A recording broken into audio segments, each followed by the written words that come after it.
আরে ভাই পানির প্রেফাসার লাগছে, পানি খেতে দে। আরে এ তো পানি খেয়ে জমে গেছে, এখন কি করবি? আমি বলবো। হ্যাঁ বল। এর সামনে জাদুর ডাল জ্বালাতে হবে, তাহলে বরফ থেকে মানুষ হয়ে যাবে। কিন্তু ওই ডালগুলো পাবো কোথায়? প্রথমে বাবা বল, তাহলে বলবো। ধ্যাৎ শালা, ওই দেখ ওই দরজা, ওই দরজার ওই বাড়াই আছে জাদুর ডাল। চল ভাই ডাল নিয়ে আসি। আরে আমাদের কিছু ডাল দাও, আমাদের বন্ধু ঠান্ডাতে বরফ হয়ে গেছে। ডাল লাগবে? তাহলে আমাকে কিছু খাইতে দাও। এই না, এই স্পিরিটটা খাও। ঠিক আছে দাও।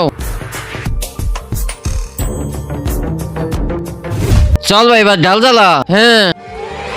আরে আমাদের বন্ধু কোথায় গেল? ও তো বরফ হয়েছিল। কিন্তু তার আগে যে ভিডিওতে লাইক দিয়ে চ্যানেলটা সাবস্ক্রাইব করে দিবে, তার মা বাবা যেন অনেকদিন বেঁচে থাকে, যে কমেন্ট করবে আই লাভ ইউ মা বাবা, তার জন্য মনের আশা পূরণ হয়ে যায়, আমিন।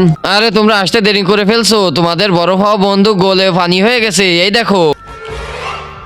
ভাই ওর কথা শুনলে আমরাও ঝামেলায় পড়বো, চল ভেগে যাই এখান থেকে।